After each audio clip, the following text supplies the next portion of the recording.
What's popping? Damien here, your online strength coach. I've been in the fitness world for a long time. I'm in my 30s, I'm pretty much a dinosaur at this point. But in that time, I've seen a lot of trends come and go. And as I became a better coach, I began to be able to analyze and figure out what is the better pros and cons about different fitness systems. So in today's video, I want to ask the question, is CrossFit really worth it? Now, when I first stepped into a gym, the cool thing was to dunk on CrossFit. But as time has gone on, we've seen it as a sport, an exercise modality, evolve and just become better and better over time. And I think a lot of people that still think of CrossFit as some kind of negative thing, they actually just don't know much about training or haven't really looked into how well developed it is as a system now. But that still begs for the question to be asked. Should you do CrossFit? Today I'm going to go over 5 pros and 5 cons on what I think about CrossFit. Pro number 1.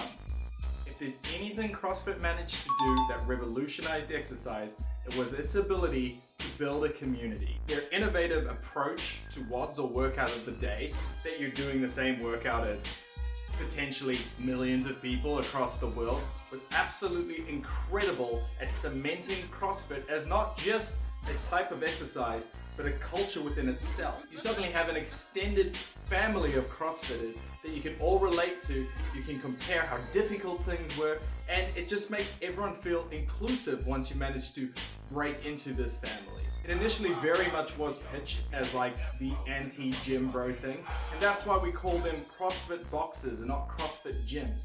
Because they wanted to distance themselves as far away from like the narcissistic aesthetic culture as they can and try to bring as many people into the fold that could come together and create a community. To this day, you've seen this try to be replicated by things like F45, B Fitness.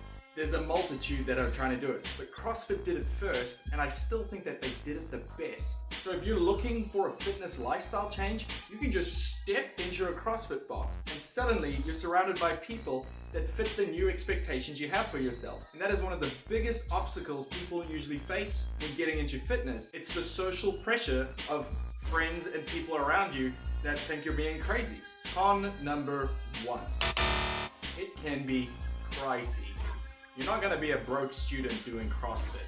The cost of a week of CrossFit is normally the cost of multiple months at most gyms. This kind of makes sense because there are always coaches and you're attended to and all that kind of stuff. But at the end of the day, to my knowledge, it might be the most expensive form of group training you possibly can do. Part of this is due to the fact that it requires a lot of equipment, so to set up a box can be quite expensive. Trust me, as a person that just owns a garage gym full of equipment. But secondly, because just the franchising rights to call your gym or box CrossFit costs affiliates a small fortune per year. And if culture is something you're looking for, that might be worth the money. So ultimately, you're paying into the community of being able to call yourself a CrossFitter rather than the actual exercise modalities that exist within CrossFit. Pro number 2. CrossFit is essentially the Frankenstein of multiple exercise systems squished into one. It's got pieces of powerlifting, Olympic lifting, gymnastics, strength and endurance from like triathlons and stuff in it. Now, that sounds crazy, and that's not me saying that's a negative thing. I'm saying that makes things really interesting. One of the hardest things when it comes to exercise is sticking with the program and trying to get better in small increments. And I've always said, one of the greatest things for adherence when it comes to fitness is the introduction of novelty. And CrossFit is full of it. One day you might be running 2 kilometers, the next day you might be performing a max snatch. Who knows? There's a lot to learn and it will definitely keep you busy. And if acquisitions of skill is the type of novelty that gets you excited to learn something new, CrossFit's bag is bottomless. I personally draw from it all the time when I feel like my training's getting stale. Not because I want to do CrossFit, just because I'm like, I want to do some more cool shit. Con number 2. The flip side of that is, because there are so many specialty skills, realistically, one coach shouldn't be able to teach you all those things. Some CrossFit boxes definitely do try to just have one dude, but realistically, you would want an Olympic lifting coach, a powerlifting coach, a gymnastics coach, etc., etc., etc. And while I know some boxes do this, I don't think it's the most common approach to it. That means you can be getting subpar coaching for some of the more technical lifts in the lifting game, as well as because you're hopping from movement to movement quite constantly, you might not be spending enough time to get those motor neuron adaptations for specific movements and potentially open yourself to injury because you're going to feel like you can overreach too soon. I think it's dumb to paint CrossFit these days as an injury-prone sport because as a powerlifter, I've been injured multiple times, and everyone I know that takes training seriously at some point goes a little bit too far and hurts himself. I don't think that that's unique to CrossFit, but I do think it has a massive gap in regards to the potential for injuries to happen if you've got subpar coaches in your box. So if you are going to be joining a CrossFit box, make sure you do the research that the coaches there have the credentials and not just the CrossFit certs. Pro number 3. Here's something that I can appreciate as someone that has trained for aesthetics and powerlifting, and while doing so has been quite unfit in my time.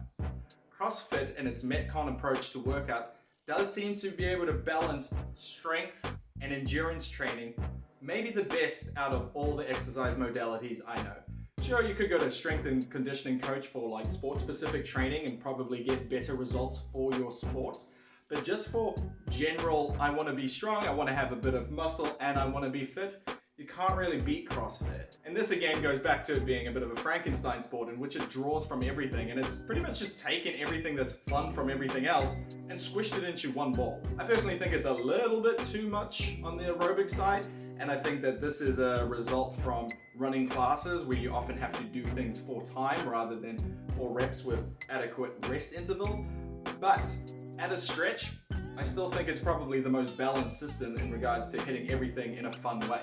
Because doing 5x5 squats and then walking on a treadmill for 45 minutes is boring as hell. That brings us to con number 4. Jack of all trades, master of none. Because there are so many skill sets in CrossFit, to have the adaptation to do any of them super well at a high level is borderline impossible. Now don't get me wrong, I think that the top tier elite CrossFitters are absolute badasses. But if you were to compare, say, their powerlifting numbers to powerlifters, their Olympic lifting numbers to weightlifters, etc., etc., you'd see that they all actually underperform. That's not a bash, because doing all those things at once at that level is still incredible. But if you're looking to say, just get strong or just get fit or get really good at single disciplines, CrossFit's probably not the right place to be doing it. Pro number 4. There's a chance to compete. Now this one's gonna split people 50-50, but for some of you, this is the motivation you need to adhere to a fitness lifestyle that is going to reward you.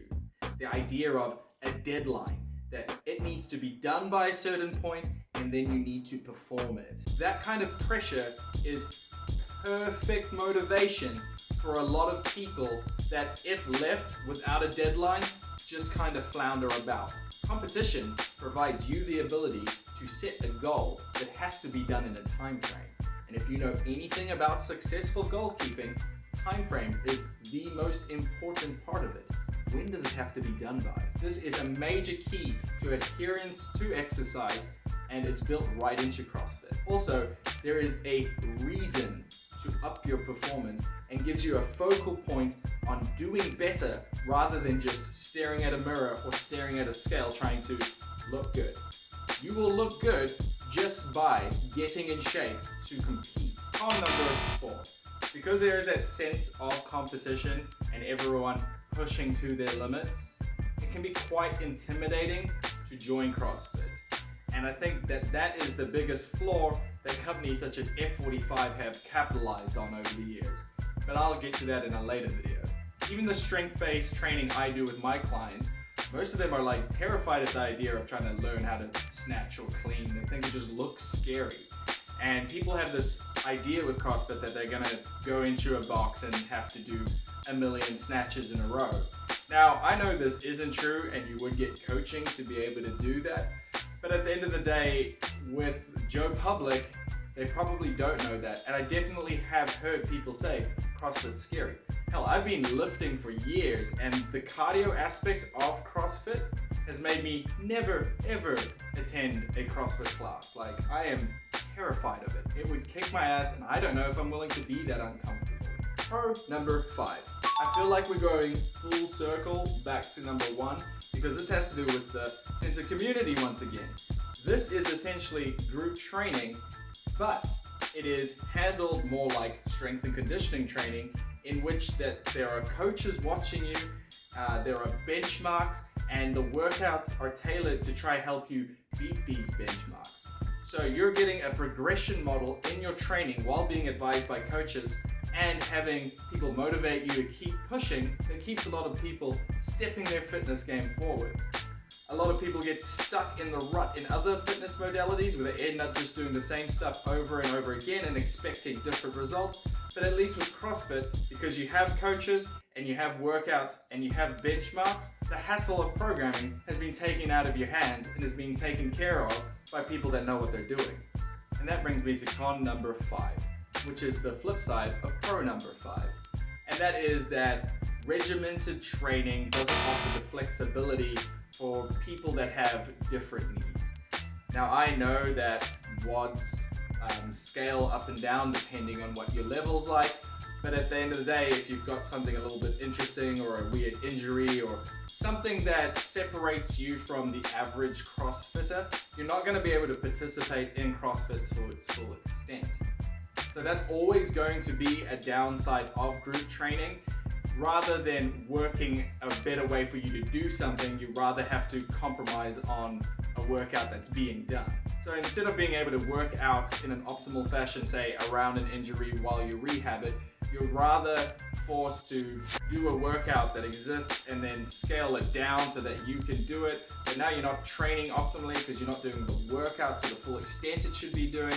And that's just not the greatest way to train. That's going to be a problem with any time you've got group fitness and you aren't dealing with one-on-one coaches, or you're just training yourself and you can kind of take yourself out of the fold. And that's why as a coach, I hear so many stories of clients that have come in and they've been injured doing CrossFit. And I need to reiterate that I don't think you're going to get injured because you do CrossFit. I think anything you do that's physically demanding, at some point, something's probably going to give.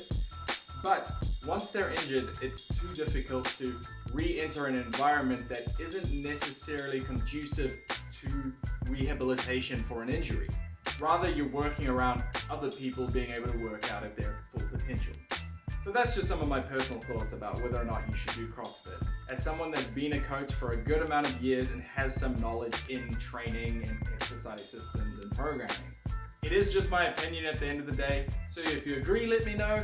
If you disagree, let me know. And also, make sure to let me know if I got anything completely wrong. I am just an outsider looking in.